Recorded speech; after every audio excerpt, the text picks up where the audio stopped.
Our single agenda item today is to consider a proclamation of declaring a local emergency in Placer County to the big storm we recently had. And with that, I'll turn it over to County Exec Todd Leopold. All right, wonderful. First, thank you for the flexibility to get together. I know this is a special meeting, but I think there's a lot of importance here. The last, I'd say, 2 weeks have been pretty just unprecedented in recent memory, and I think it's created a great deal of coordination and effort. And so we're going to hear from Dave Atkinson with our Office of Emergency Services. We have the Sheriff's Office, we have CAL FIRE, we have some of our law enforcement, public safety folks, and then our road operations is here as well. And I just think, before we just start, I just want to say thank you to all of them. They have done such an outstanding job in unprecedented times. And so we're going to hear from some of the things that have gone on with the ultimate goal of taking action to ratify a emergency declaration that I brought forward last week, really to set the stage for any funding, coordination and efforts that need to happen under these sort of times. So I'll turn it over to Dave, and then we'll walk through folks that are here to talk about what's been going on. All right, well, good morning. Dave Atkinson, Assistant Director of Emergency Services. As Todd mentioned, we're here to seek your approval to ratify a local emergency proclamation that we actually executed last week. I'll start off the presentation, and then I'll call on our Sheriff's Office. Lieutenant Tyndall is here to talk a little bit about the law enforcement response, and then, of course, CAL FIRE Unit Chief Brian Estes will also provide some presentation materials.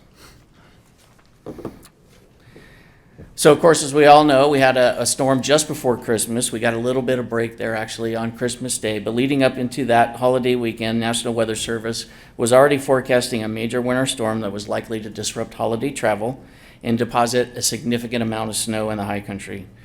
Forecast also included language discouraging mountain travel over the weekend and into the mid of the next week. One positive note in all of that forecast, though, was the fact that the debris flow risk for the river fire area, which is something we're also tracking now with every winter storm, was extremely low.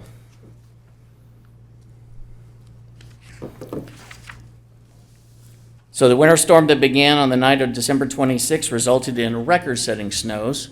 This is actually a statistic from the Berkeley Central Sierra Snow Lab, and the words they used in their press release was that this storm smashed the old record of 179 inches, and at least at the time of the board memo, we were at 197 inches, and we actually finished out December at 214 inches, so I suspect that record will stand for a while.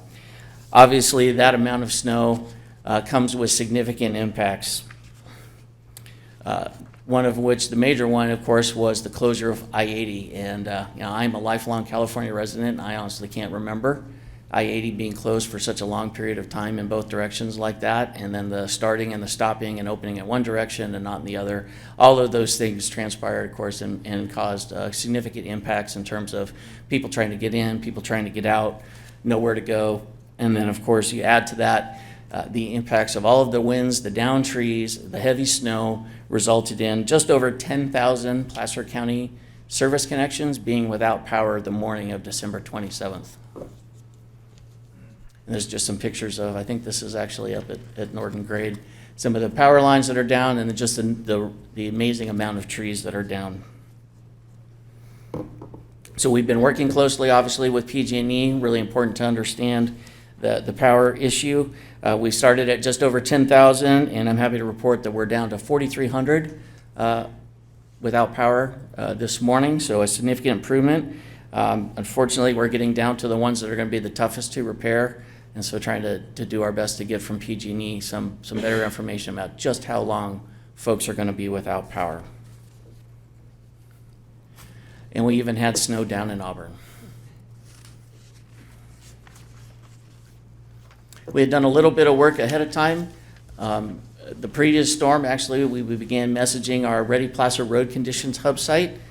So we have a real-time map that Public Works can now use to update road conditions. If there's a tree down, if there's a rock slide, if there's a flooded road, our Public Works folks can update this map directly, and then this is public-facing for our residents to know with some speed what's open, what's closed, and this provided a useful tool as we went into the storm and started trying to assess what was passable and what was not. This map also includes a link to PG&E's power outage maps, which of course became incredibly useful as the response went on. And this is actually even a mobile-enabled app, so this can be used on your cell phone or a tablet, things like that.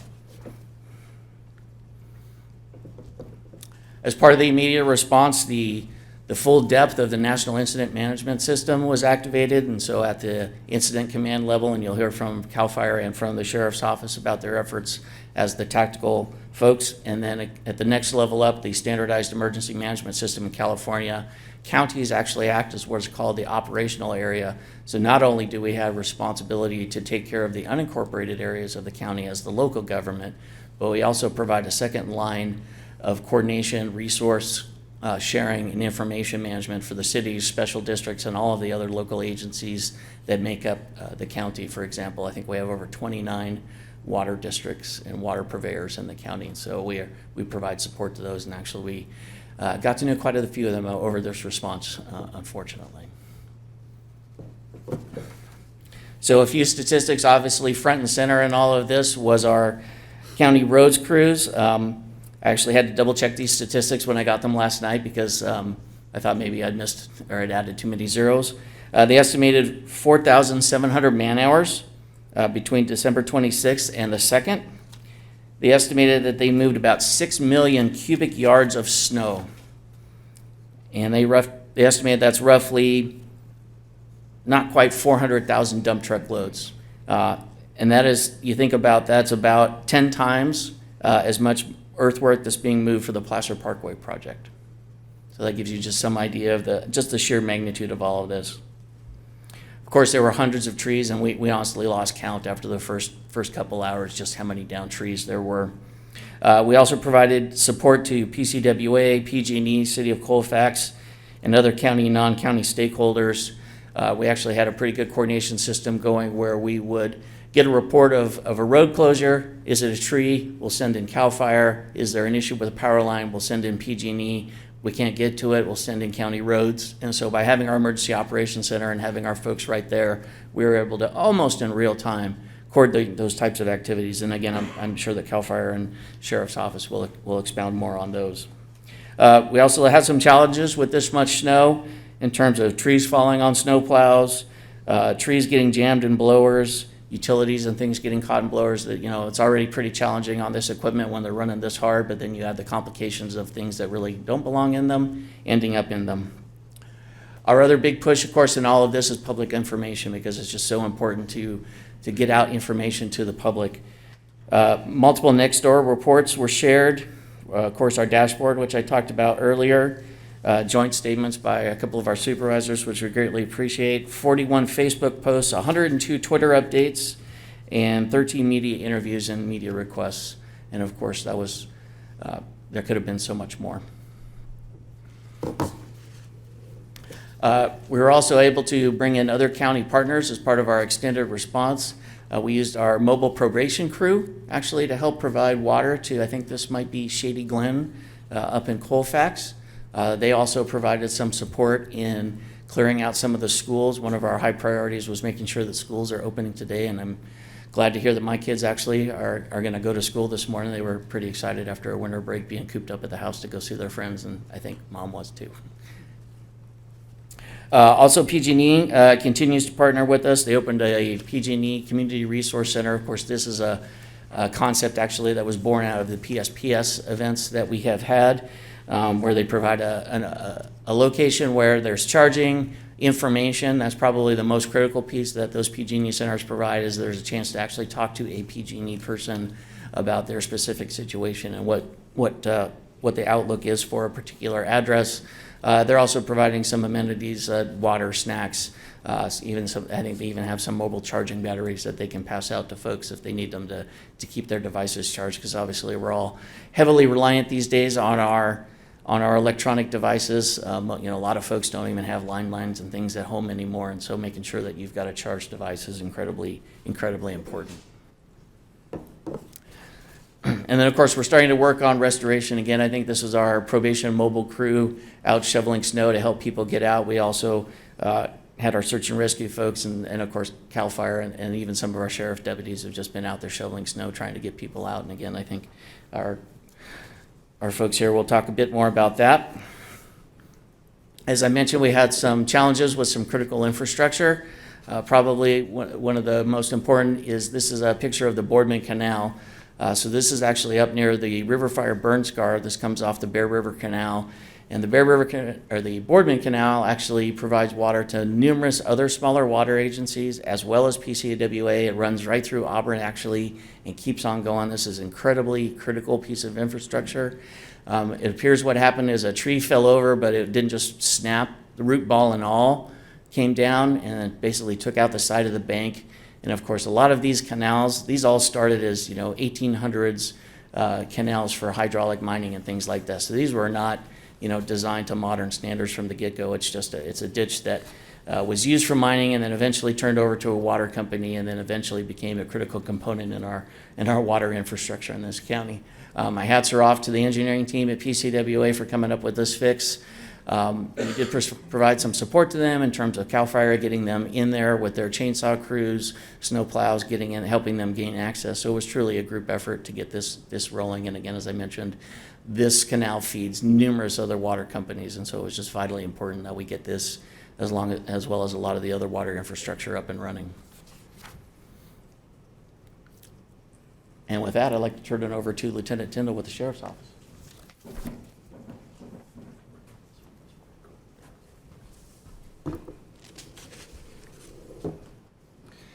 Morning, Mr. Chair. Morning, members of the board. Happy New Year. Hope you had a great holiday season. I'm just going to scratch the surface, basically give you a snapshot of how the storms affected the Sheriff's Office and things that we were trying to accomplish and moving forward from there, and entertain any questions you might have. As far as the immediate response goes, obviously we had increased calls for service. I can go over that in a slide that's coming up here. Staffing is always a challenge because basically staffing and resources equate it to like a twin sheet on a calking bed. You're just pulling, you can't cover everything basically. So we had lengthier calls for service, meaning response times than actually when we were on scene, the challenges that we were facing there. So with the deputies on we had a call for service that lasted 6 hours. The deputies were there trying to help a citizen that was low on some insulin, and we were trying to get them out there, get them out of there. And then also one of our OHVs that had issues with the tracks, just like some of our other county partners. So we had a lot of stories like that, basically. So kudos to our folks for overcoming all those challenges like everybody else. We had a high demand for our equipment, limited amounts of equipment between our snowmobiles, our snowcat, and our OHV that we're able to track in the wintertime as well. Use it in the summertime, track it up in the wintertime. Example is we had the county communications division needed to get up to a couple towers, Alta, Colfax early on to ensure power was, we didn't lose power, didn't lose services to our communications division, so we were able to escort them up for there. So just a couple examples for the immediate response. Calls for service, here's just a snapshot from our dispatch center for calls for service. This right up here just shows some numbers. Monday, December 27th, the calls for service that we had, some examples versus the average daily call volume that we had the week before. You can see pretty much everything doubled from our one day versus the average the week before. 911 calls doubled. The next column on the left there, 10-digit emergency. That's our 530 10-digit number that we get emergency calls in. The next line there, non-emergency calls, 441 versus 180 the week before, daily average.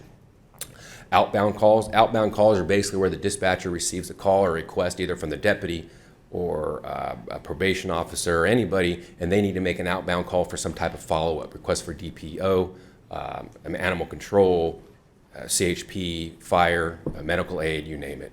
So you can see the very bottom there, total combined calls on December 27th alone, 1,206 versus 559, the average daily the week before. So tremendous kudos to our dispatchers for weeding those calls as well. And just as type of sample of the calls that we had on the 27th through January 2nd, welfare checks, just for the areas affected by the storm, not throughout countywide. 105 welfare checks, allied agency assist 24, traffic hazards 38, and you can read down the line there. Total of 404 just on those affected areas alone. So the immediate response, additionally, what we did is we obviously sent beat deputies when we could. Again, going back to that twin sheet analogy, if it was going to be an extended call, the supervisors were trying to work with EOC, OES to find out what resource can we send. Should it be a sheriff's deputy? Is there somebody else that can respond? And should it be the beat deputy? Is it urgent, or do we need to keep that beat deputy more in the populated areas and then send somebody else? So we were always weighing those options out. And what we also did is we posted additional shifts between 9 in the morning to 7 at night for people to come work, deputies to work in those affected areas, up to 2 to 4 deputies at a time, depending on what resources we had available for them as well. So that's really, I think, alleviated a lot of the burden on our normal patrol staffing, is just doing that alone. And then we also used SAR volunteers as well when we could. A couple pictures you see right here, actually, some of our SAR volunteers either operating specific equipment like our snowcat, or actually going up to respond to a place once it was deemed safe for them to help shovel snow, get somebody some propane, or if they were running low on gas for their generator or something like that. So they were invaluable as well. And then we also sent a sergeant in to hook up with the EOC 24/7 contact with that, and that was Sergeant Griffiths here, who oversees our Forest Hill and Colfax stations. So our extended response, we continue to post those extra shifts up in those affected areas for the deputies from 9 in the morning to 7 o'clock at night. We continue to have Sergeant Griffiths in communication 24/7 with the EOC, either on scene or from home or from wherever he's at. And he's giving us updates with whatever, and we're supporting him however we can from the information he's getting from the EOC. We continue to utilize snowmobiles. We try and keep snowmobiles. We have a total of 4. We keep 2 on the Colfax side, 2 on the Forest Hill side. So we're constantly kind of shoveling. As long as the roads are open, we're shoveling wherever we need resources, because the problem is we were facing at least was out in the remote parts of Forest Hill and remote parts up 80. So there's no real quick way to get resources there. Kind of, again, the twin bed in the Cal King sheet there. Our OHV vehicle has been invaluable. However, that is currently down right now. We had an issue, again, as I mentioned, where some debris got in the track, so we're trying to get that up and running. But we do have our snowcat. That's been kind of our go-to is our snowcat. And we're trying to train up some more people to be operating on that, because it's one of those things you don't realize. We don't have as many operators as we'd like until you have an event like this. So that's something we're trying to correct as well, and the extended response. And last but not least, 4-wheel drives. We have a limited amount of 4-wheel drives, believe it or not, at the sheriff's office. So when that detail is out working that extra area, they're basically using the 4-wheel drive, getting as close as they can, and good old-fashioned strapping on some snowshoes and getting into whatever residence they can to handle and assist however they can. So as far as the restoration goes, basically I just can't say enough how there's always room for improvement, at least for the sheriff's office. We want 100% every time, and we have a lot of room to work, but without the relationship and the heavy lifting that our folks, CAL FIRE, has been doing, and the EOC and OES, probation, Department of Public Works, et cetera, that gap would be huge. So we just appreciate all their services. And at that point, I'll just take any questions you may have. Thank you. Any questions by board members?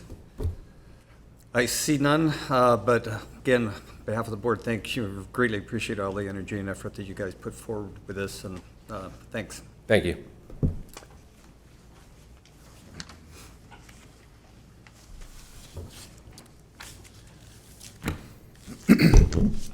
Well, good morning, board. Chairperson Wygant, I guess for the last meeting, right? Before it's officially transferred. Transfer of power. Who's counting? Oh, one more. Okay. Well, good morning and Happy New Year, Brian Estes, County and State Fire Chief. And I'll tag on to where the Sheriff's Office left with some of our efforts over the last 7 days in support of our county and Office of Emergency Services.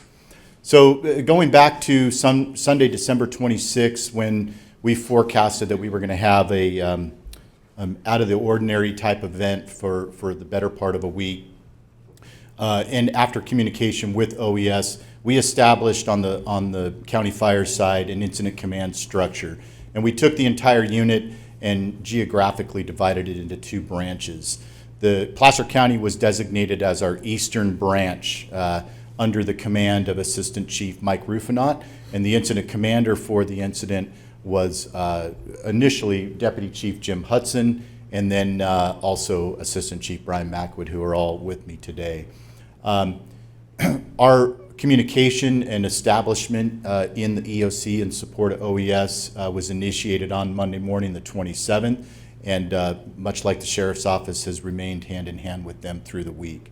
The other thing that I think is important to mention, one of my partners, Chief Gao, is in the audience here with us today, and we communicated with our local fire district partners right off the bat, and that communication was to make sure that we had a single unified ordering point and a single point of contact, so we didn't have redundancy of orders or miscommunications. And thanks to the professionalism of our local districts, including our partners on the east side with North Star, North Tahoe, and Truckee, everyone agreed that the single point of contact would be County Fire in the EOC. So as those inputs would come in, we would try to solve problems for them through the county departments, or vice versa. If an issue came through the county, we were able to delegate out to those special districts and include them in the mitigation measures. And I think it worked very well. As Chief Gow and I were talking about, the county was able to help them out with a generator that kept one of their fire stations, Station 86, operational through the heat of the storm. So some of our immediate response, much like the Sheriff's Office, our 911 call volume spiked almost immediately. In just the affected areas, which is primarily our jurisdictional area up the 80 corridor, we ran 233 emergency responses, 911 calls over those 7 days. And that's in addition to just the normal call volume that occurs across the county fire system on any given day. We had 32 mutual aid assists to both Forest Hill Fire Protection District and Placer Hills Fire Protection District, and worked oftentimes with them on calls that were in bordering areas. And our Grass Valley Emergency Command Center dispatched 2,274 911 calls over that 7-day period. One of those days on the 27th was one of their top 5 busiest days on record in that ACC. We had a couple of highlighted calls. As it always seems, the 80 corridor gives us calls that are unique in nature. And so in the early morning hours of December 27th, about 3 in the morning, a young lady was coming over the hill for an emergency C-section, was trapped by downed power lines and trees on Interstate 80 and closed. She and her husband were trapped there. Our engine companies out of Station 33, with the assistance of some UP workers and some county public works workers that were on their way to work very early in the morning, assisted our crews, and they systematically worked Rollins Lake Road all the way down from basically the Alta area all the way down to the hospital so she could make her emergency C-section.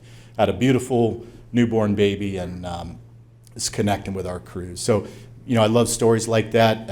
As the Sheriff's Office talked about, the call off Casa Loma Drive 2 or 3 days ago, a 7.5-hour call involving snow machines, snowcats, side-by-sides, and upwards of 20 or 21 people to mitigate an off-the-grid patient for us. So a lot of those unique calls took place in those first couple days as well.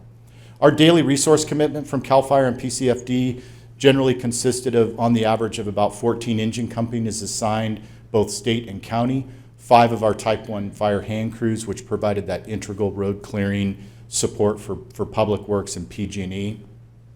We had all of our heavy equipment operators, loaders, graders, et cetera, working across the region, and about 15 to 20 people per day assigned to command and support staff positions. As Dave said, one of, I think, our critical resources we brought to the table in support of OES were our hand crews, and they worked in kind of a task force configuration, as Dave explained really well. Depending on the mitigation issue that came into OES, we were able to work directly with PG&E, Public Works, et cetera, to get some of those downed trees out of the way so that the roads could come in and plow those roads, and ultimately PG&E could come in and DC the communication lines and try to get power restored to those areas. And they're working out there as we continue right now, continuing that work. We also assisted OES in mitigation measures for some water supply systems, including the Boardman Canal, the Weimar Water District, one of the Kinder Morgan pipeline pump stations that was out of power and pumping Jet A fuel over to Reno was reestablished by opening up that road system.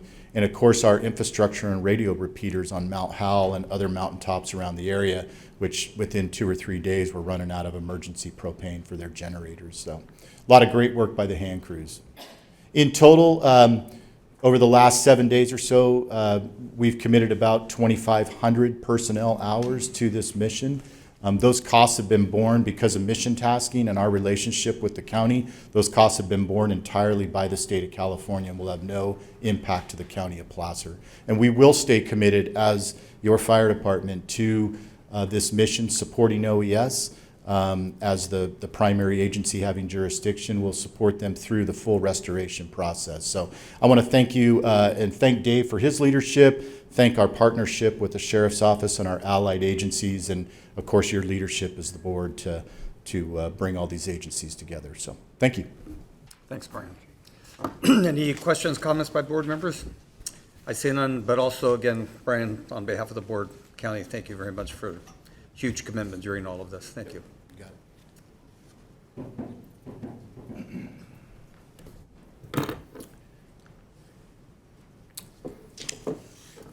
it. All right, so just a quick wrap up, talk a little bit about kind of where we go from here. So we continue to have community resource centers. This is actually a summertime picture of the Alta location. Looks a little bit different right now with a fair amount of snow.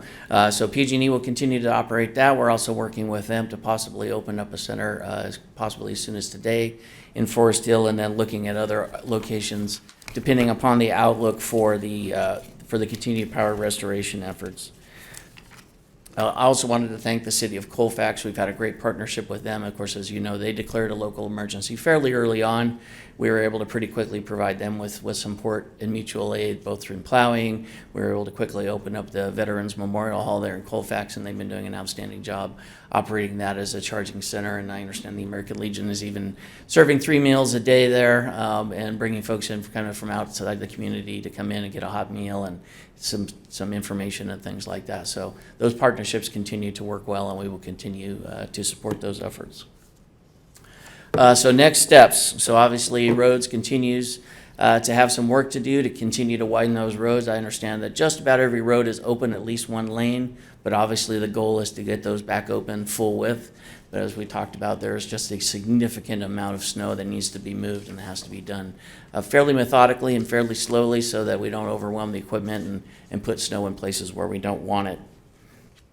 We're going to continue, of course, with the restoration efforts. That's our going to be a big focus from here on out, is trying to get the rest of those 4,000 plus people back in power. We'll be working with our partners to figure out what support services those folks might need to survive and to thrive while they're waiting for their power to come on. And of course, we have our partners with HHS on the line here too to help answer any questions associated with that. And then, of course, not only do we have a local emergency, but we also now have a state level emergency proclamation, which now opens up the possibility of reimbursement through the California Disaster Assistance Act. And so OES is already getting started on that. We'll actually have an initial damage assessment due to Cal OES today in order to keep that process moving. So we'll be very focused on that. With that, happy to answer questions. We've got Health and Human Services here. Public Works is with me, CAL FIRE, Sheriff's Office, and I also have a representative from PG&E should you have any questions that you wanted to ask of them. And that concludes our presentation. Then, of course, we're looking for your board's approval to ratify the local emergency. And then, of course, we'll be back to your board every 60 days thereafter if we decide that we need to continue this on. And with that, happy to answer questions, Chair.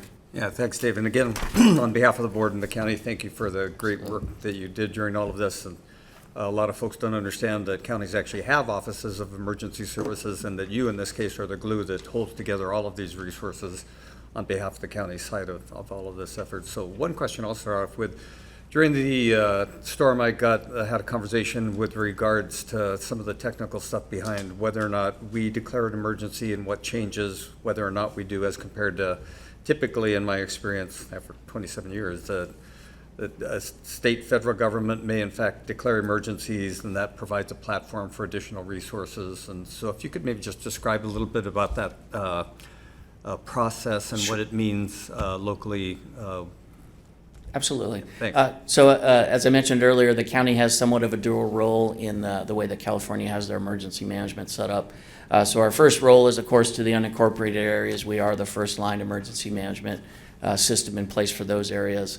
And then, of course, the other piece of that role is that we are that second tier, the operational area, as it's referred to, for the cities, the towns, the special districts, the water companies. All of those will rely on us as the operational area to provide that second level support.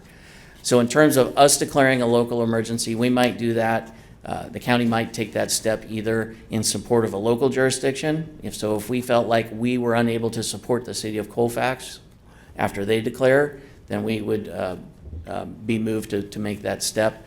The other option is, again, if the county felt like we needed additional resources, local emergencies also provide some additional procurement powers, which speed up the process to bringing in resources. That's probably one of the bigger reasons that we want to declare, the ability to, I don't know if we need to buy more gas cans or, get the track fixed on, some piece of equipment. We have the option to move a little faster than we might otherwise would because of the circumstances. And then, of course, a lot of times these local declarations include, as this one does, a request from the state for additional resources and assistance through CDAA. So any or all of those would lead us to declare a local emergency. And I look back, I think we declared in 2017. This county, I think, has been fairly, I would say, sparing in their use of the local emergency. We have a fair amount of resources. I think we have a very resilient community, but there are times when we just need that extra help. Thanks, Dave. Appreciate that. Cindy. Thanks, and I want to start with trying to express gratitude to everybody who's worked around the clock during these storms, and the communication, Dave, thank you, and Chief Estes especially, because we were in constant communication. I had questions immediately, as you know, from Forest Hill Fire needing resources, but shortly after that, Alta, Dutch Flat, many of our folks were trapped.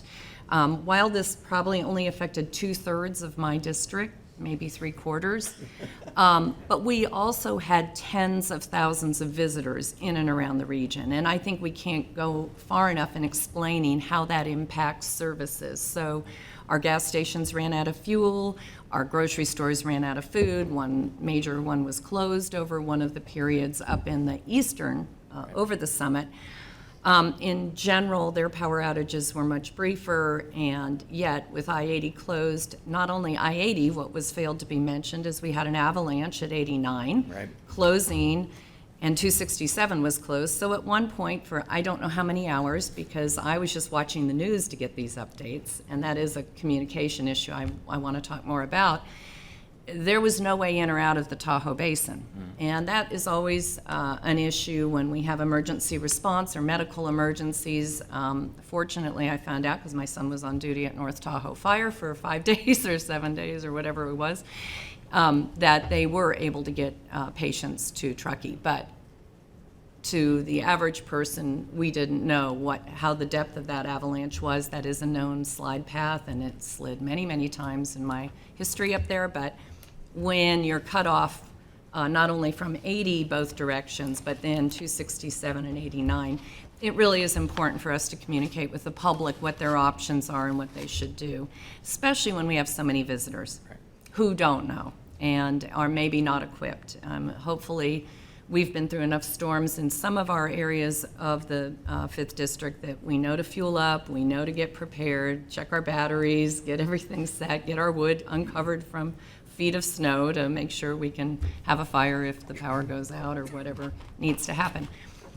I was told it was a war zone in Dutch Flat and Alta, and further down, certainly Forest Hill and Todd Valley, but was unable to get off the hill to get down to see it. And when I did on Wednesday 80 opened, and I decided that was probably not the best day to get on the road amidst everybody else trying to get in and out and emergency supplies to get over the summit. I came down on Thursday and drove through, and literally was afraid to get out of the car and take photos, because not only were the trees down already, but there were so many low-hanging trees that clearly were ready to snap off, given the vulnerability in and around Elton Dutch Flat. So, and then I was able to get up to Forest Hill on Friday or Saturday and drive through and see some of those areas as well. But it is definitely a record-breaking storm, and snow was not the issue. It really was the tree fall, and obviously that impacted power, and we'll talk about that. But in addition to everything else you were dealing with, we had a lost skier, tragically, at North Star, and I really appreciate all the resources. I was on the phone with the general manager or president of North Star this morning. They're going to resume searching. They do know it's a recovery at this point, but they are using some new technology that hasn't been used, I guess, in the Sierra before. Let me get this right, RECO, that looks for reflections. They're flying low with CHP helicopters and trying to track the skier that way. They're going to drop some flags and continue the search to find comfort for the family and their staff at North Star, because he was known to their staff and worked there in one of the concessions. So that, along with this avalanche at 89, I don't think was brought up so that you understand the magnitude of what was going on. Then Caltrans communications. For me, again, communication is the big theme you're going to hear from me, is making sure we have that point of contact both with roads and with Caltrans. When they opened eastbound 80, they opened 50, then it immediately had a jackknife big rig. People were lined up from Truckee trying to get, because 80 was closed, they had to get out of their rentals. It was a big peak weekend where every short-term rental and every hotel was full. And they had to leave, but they had nowhere to go. And so many of them tried to get around 50. That became a log jam. 50 closed again, and then everybody trying to leave South Shore. People came back around the lake. Now they're waiting, trying to get on 80 westbound. It did take 12 hours. I think it was about a 12-hour window till 80 was opened at 9 o'clock, 8:30 or 9 that night. But that communication, so that we can educate our visitors, where can they wait?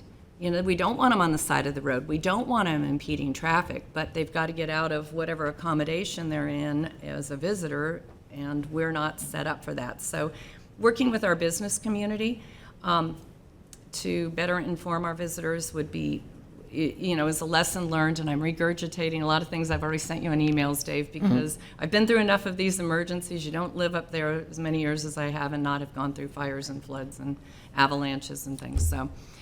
But I think communication is the one thing that I felt. I did reach out to Caltrans a couple times through my contacts, but obviously those weren't the people actually on the road knowing, what the situation was and how we would open one entrance in, funnel into Tahoe at a time when we couldn't get people out. And that was definitely a challenge. Emergency supplies were needed. Obviously, fuel was out. Gas stations were down to premium. I can tell you what premium costs now for those of you who aren't sure what premium gas is in Tahoe. It was over $6 a gallon, but didn't need much, thankfully. And that wasn't the county car, so don't worry. But I think we can learn a lot through communications, and I think it was bad timing too. I do believe, and I'd love to hear from Rhodes, was fuel an issue for our own? Do we have enough storage for fuel for our own vehicles? Do we work cooperatively with the other districts? I know they were without fuel too. They were running low on all their fuel supplies because they couldn't get suppliers back up to refuel. Propane is an issue for all these generators. I was talking to a gentleman this morning at Auburn Medlars who tracked down what some of the issues are with supply on propane.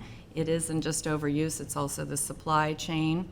And some of the fuel vehicles were stuck at South Shore for Flyers Energy. Were stuck down there for a couple days and couldn't refuel some of our stations. So a lot of issues there. We are, I guess, transferring to the libraries now, charging centers, and I'd like to know more about those hours so we can make sure we're posted, because it isn't clear to me if the library is going to be on 7 days a week till the power is back reestablished, or is it 5, and then So, kind of our standard procedure, for either a heat event or a cold event, things like that, our libraries have been a great partner. So that's generally our first line of defense, and I'll say that Mary George and her team have always been very accommodating with that. So knowing that the library was normally closed on Mondays, they are back open today.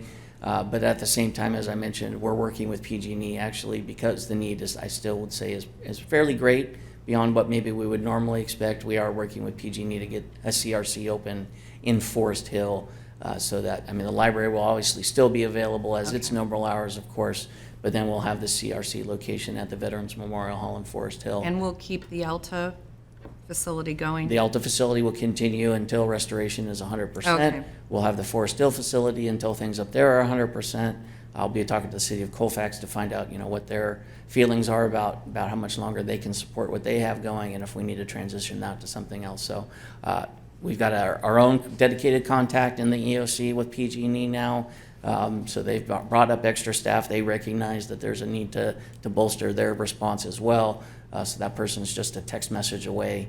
And, we were working, on into the night on the Forest Hill one, and we'll be working on Colfax and wherever else we decide we need one, depending on what the restoration picture looks like. And I know that's a big push today is hopefully we're going to get a good update on where we're at with restoration. And as I mentioned, Brandon Sanders is here, and he might be able to shed a little more light if you'd like on Yeah, maybe I'd some love of to those. hear that too, but on cell towers, do we think we have pretty good cell service? Because that's the other issue. We rely Right. heavily on people calling us or calling 211 or 911 if they don't have So I cell service. have learned a lot more about how the cell system works in the last few days, and microwave towers, and who leases who as T1 lines back to the microwave site and that. And there's a lot of actually, I'll say, interconnectivity between the major cell phone carriers. I think at one point I heard that T-Mobile was actually the best carrier at certain places. But we've got good contacts with them now. They've kind of stabilized their situation. If I can say that there's a good that came out of the PS is the CPUC required the cell phone providers to basically mandated that they have their own generation capabilities, and so at least that piece of the system was working. But we did learn where some other weak points are in terms of, as I mentioned, the microwave towers and some line breaks and things like that. So generators don't do you good at any of the towers if the communication between the two towers or the control center isn't working. Great. Well, I think that should inform our investment in broadband and infrastructure as well, and what the county invests in for ensuring, whether it's fire or snow or whatever other emergencies that are going to come our way this year or next Right. year, that we're prepared with that communication, because we rely on it for Right. everyone to call us to report issues. And so, for the public that's watching this, I did take away a lot from Nevada County had a town hall last night that I was able to watch parts of, and reminding everyone again to check on your neighbors, check on your friends, especially the elderly or those who may need assistance that are still out in these outlying areas without potentially having service, and very cold nights for most. Hopefully this is a bit of a warm-up right now, but it was very, very cold during the peak of this. And the propane issues go throughout the surrounding counties and obviously throughout the state, but trying to get propane for these generators, if there's assistance we can be from the county to assist in that. I would love to know if we have statistics on the 211 calls that we received. I know we've gotten great 911 calls through both. So as of last night, I believe we were at 208 calls to 211.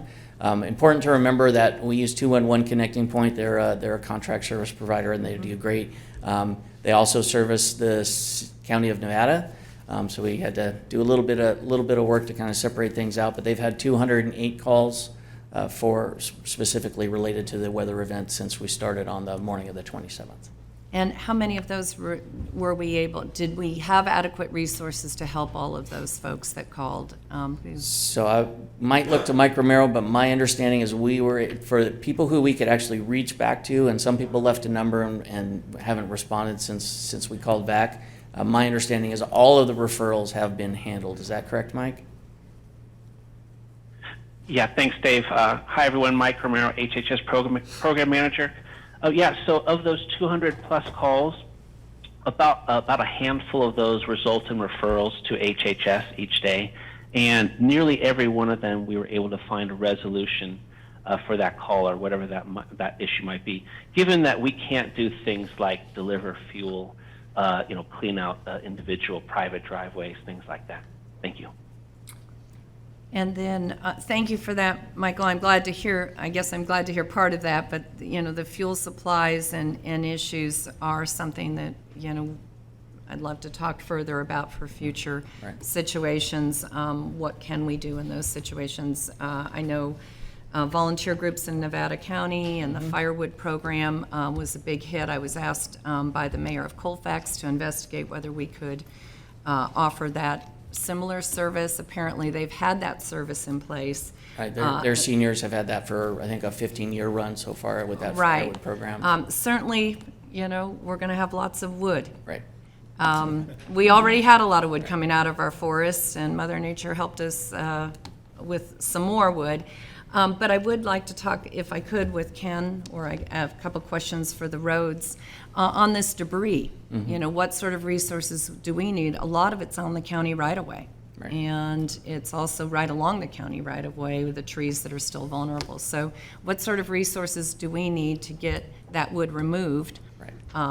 And cleanup to occur? So whoever wants to. And any other reports on snow removal, because I know people are anxious to get more Right. areas So, open. because you had a question about fuel too, and Yeah. fuel issues. So I guess first, pick First, these off. Matt Randall and. Yeah, Matt Randall, Placer County Public Works Road Division Manager. So, first question with trees. So yeah, hundreds of trees on the side of county roads. And so between our own road crews and working with CAL FIRE, we kind of addressed the initial issues, but moving forward, we've worked with procurement, and procurement is authorized. We have on-call tree contracts that we're going to use. So we've already got contractors in Forest Hill, and then 3 other contractors coming up from the valley that we're hoping some of them can even start as early as today to start removing some of the trees on our shoulders. And I think one of the things that's going to be an ongoing complication, I think, with this is just the trees and snow. So we're starting with the lower elevations and working up. I think that's a developing situation. I think we just want to get in and start working, and then as we get some of these trees out and work at the higher elevations, we could get lucky and get a break, and then maybe we can address more of them. I think it becomes an issue of equipment, things like that. But for now, I think we just want to get going with contractors and use the private sector resources we can. So that would be the first question. Fuel? Fuel. So fuel was definitely, I think it was an issue, but we were lucky. So we have fuel at all of our yards. So Forest Hill, Colfax, Cabin Creek, and then Burton Creek as well.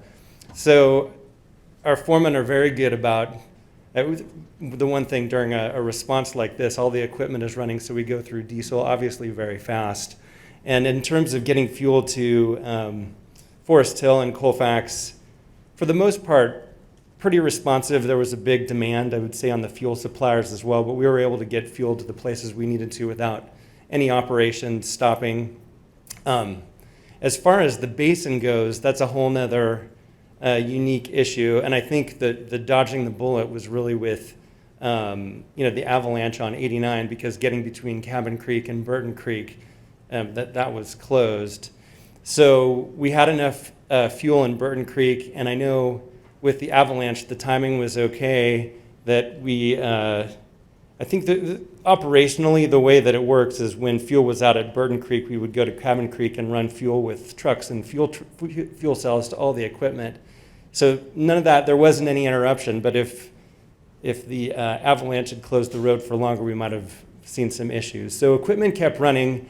I know with just keeping pickup trucks and things like that fueled, our guys were getting creative in terms of going to places where they knew there was gas up in the basin, I think, too. So it definitely was an issue, although I'm not sure I would say it slowed us down, or severely impacted our operation. So But it's certainly something we could assist in investing in the Absolutely. infrastructure to have larger tanks and more supply dropped Absolutely. off before a big event. 100%, as far as a lesson learned and Right, what to do in the right. future.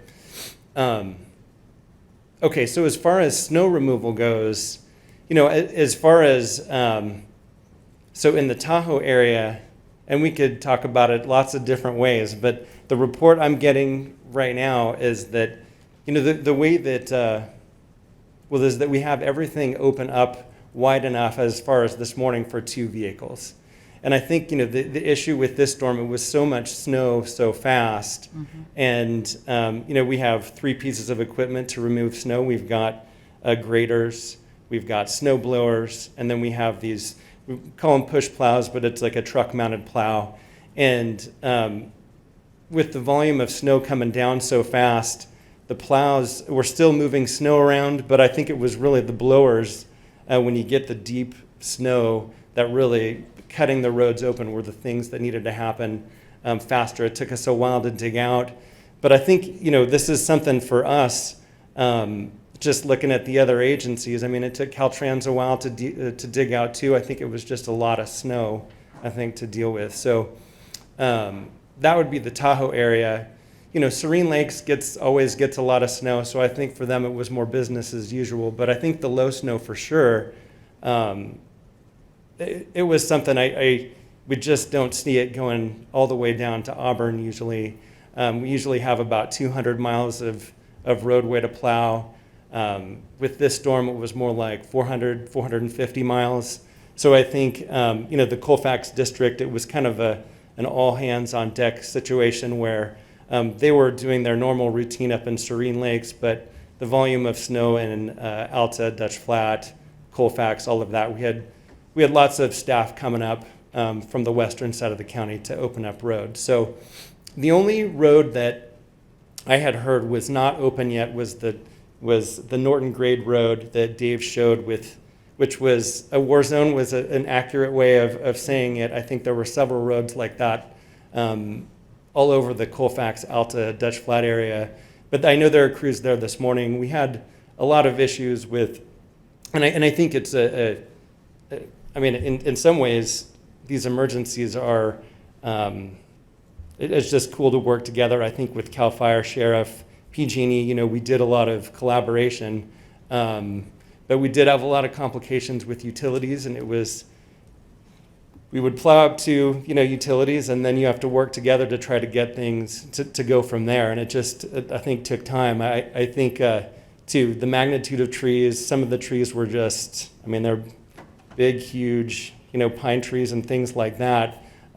So anyway, I would say those are all my thoughts on snow plowing.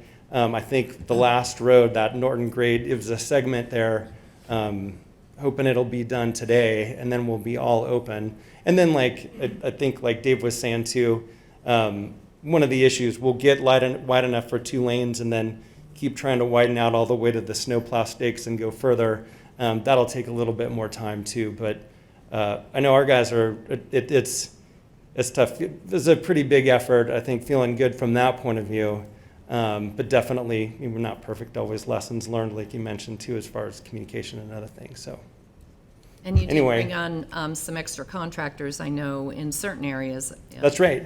For snow removal, so I appreciated that. I just want to make sure the board knew we didn't just Yeah. rely on our county resources. That's We right. actually activated some other contractors who have the larger equipment Right. to help and assist in those areas.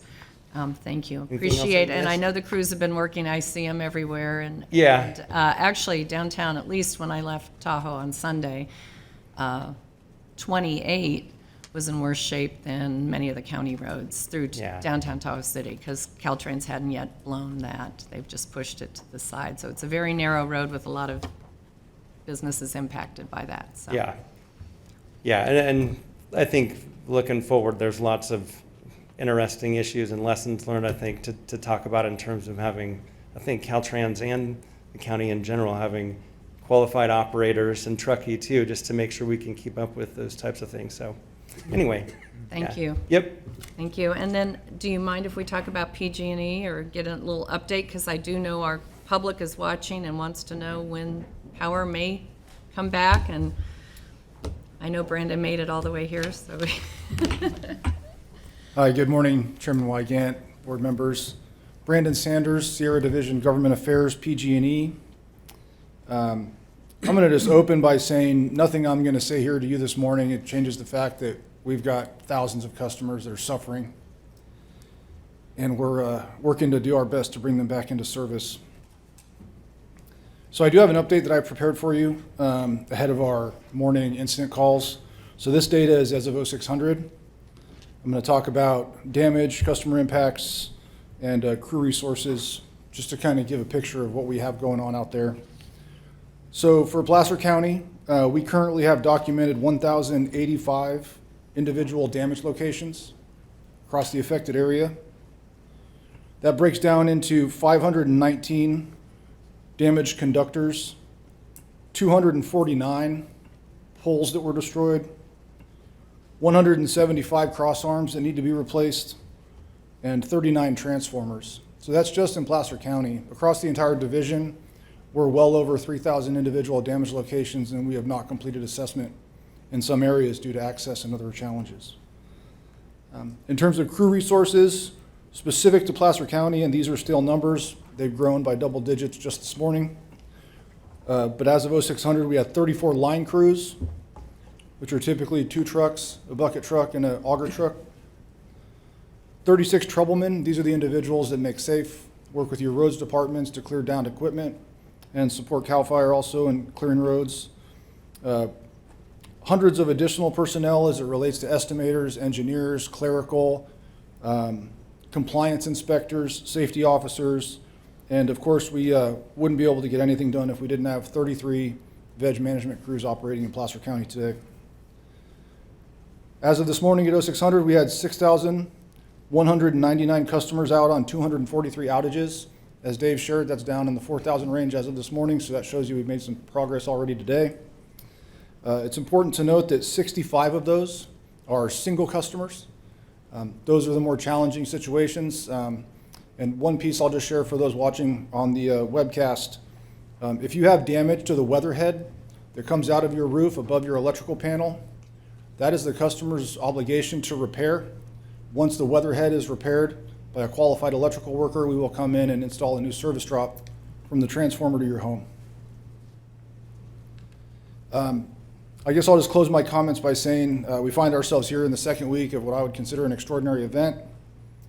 The forested landscape, stressed by a prolonged drought coupled with heavy snow, has caused tree failure on a massive scale, and certainly challenging our abilities and putting our customers in a very difficult position, which we fully acknowledge.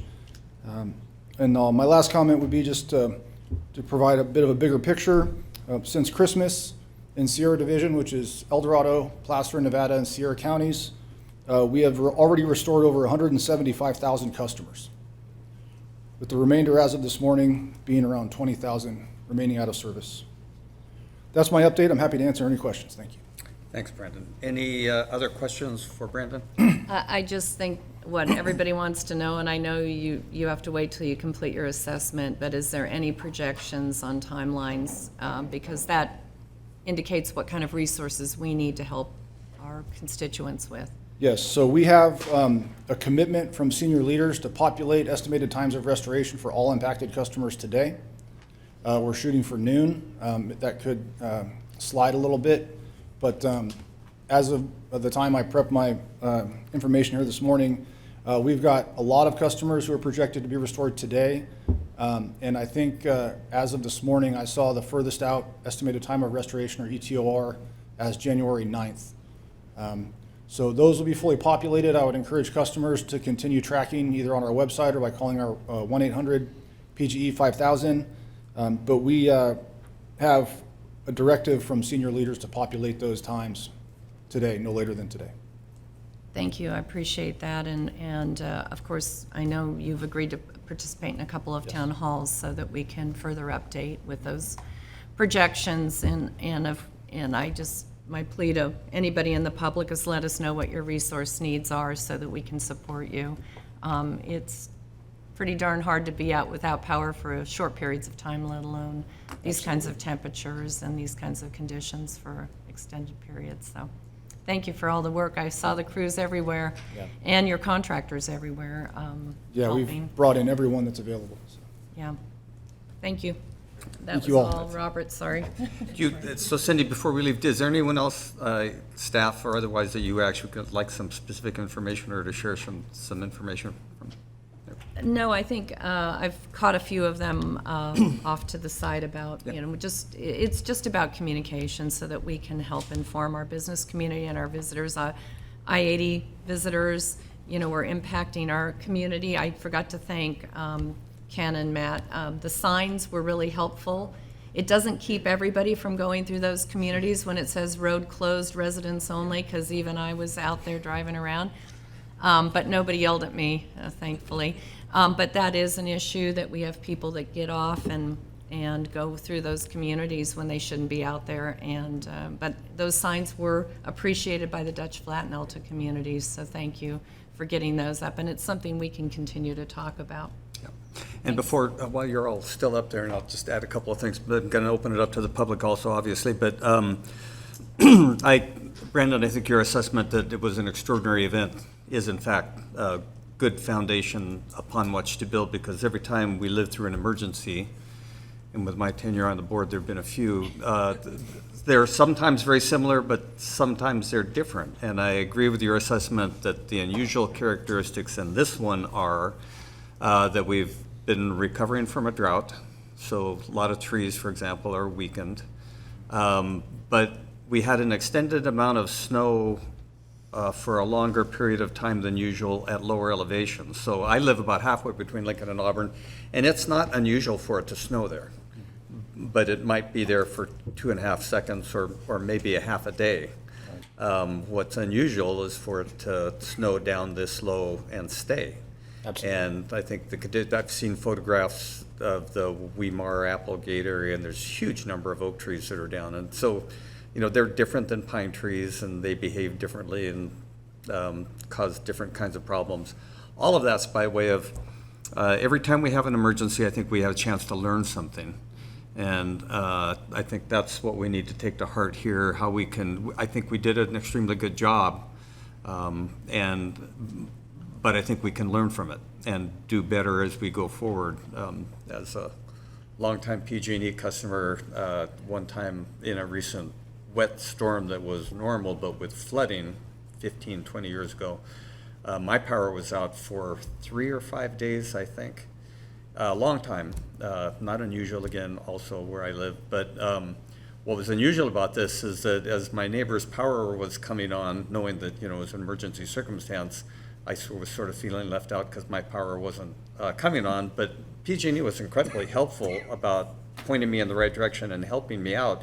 At the end of the day, it turns out I was on some kind of a weird circuit, and PG&E didn't realize that there were a couple of us left in an unusual circumstance. But once they sort of figured out, they were right out there, and they fixed everything as best as they could. And there is a difference between the individual homeowner's responsibility for their side of the power, as you mentioned. But PG&E, in my experience, has always been extremely helpful in answering questions and giving people information so that they can get help and get back into a healthy circumstance. So. Appreciate the And that remarks. brought to Chairman. mind one more comment, not necessarily at PG&E, but just as far as our short-term rental ordinance that I know is coming back to us later in January. One of the thoughts I talked to staff about yesterday was making sure we talked about resources and information for power outages, whether it's driven by snowstorms or fire, making sure that visitors in the area who are not educated and prepared understand what resources they need to have and what the house needs to have or the rental needs to have. And that, that's another attribute that I would factor into this particular storm was over the holiday season. So not only did we have an unusual storm followed by drought, but we had a gazillion travelers in our neck of the woods. And so again, when you sort of replay those scenarios, that's where I think the emergency preparedness can help, and that's where the board can be of use in terms of helping with strategy, but also as a communication forum as we go forward, so. Well, thank you so much for the opportunity. I'm looking forward to Supervisor Gustafson's District 5 Town Hall tomorrow. I will be there as the presenter, where I will be sharing a number of pieces of information. I'll be illustrating circuit locations, impacts, speaking to sort of the patchwork of restoration. It can be terribly frustrating when your neighbor's on both sides of you and your house isn't, for example. So I'm going to provide a lot of clarifying information around that issue. And then one thing I failed to note, and Dave may have mentioned this, but one thing that was a priority for us and that we're really proud of is that all the schools in Placer County are back in service today for the first day of school, with the exception of the Weimar Institute, which has backup generation, and then we're providing temporary generation for their wastewater treatment system. So that's a big win for us. So anyways, appreciate it. Please reach out anytime if I can be helpful. Thanks. Thank you. Okay, Dave, do you have anything else? Just wanted to thank the board for your continued support. We're here to help, and we're working hard, and looking forward to those after actions. We always do one of those after this one. I think this one will be perhaps incredibly insightful. We had a lot of different moving parts that maybe we don't always get a chance to do all at the same time, so we're looking Just forward to that. thinking over the last several days, Dave, you've been with the county for a long time, but not in emergency services, and you take on the job and everything unravels here, so I have heard that a couple of times this week. Of course, you've learned under fire, but again, thanks to you and all of your good work. so again, I just ask for your board's approval Yeah. to ratify the local emergency. Thank you. Okay, thanks, Dave. With that, I'll open it up to the public to see if anyone from the public would like to comment. Seeing none, we have the request for ratifying a proclamation of local emergency services. What is the pleasure of the board? Adopting a resolution. Say that again. Adopt a resolution ratifying. Yes. Adopt a resolution ratifying the declaration of emergency. So with that, what is the pleasure of the board? Motion Gustafson, second home. All those in favor say aye. Aye. Opposed? Motion carries. Thank you. Yeah, thanks all. With that, we'll adjourn for the day.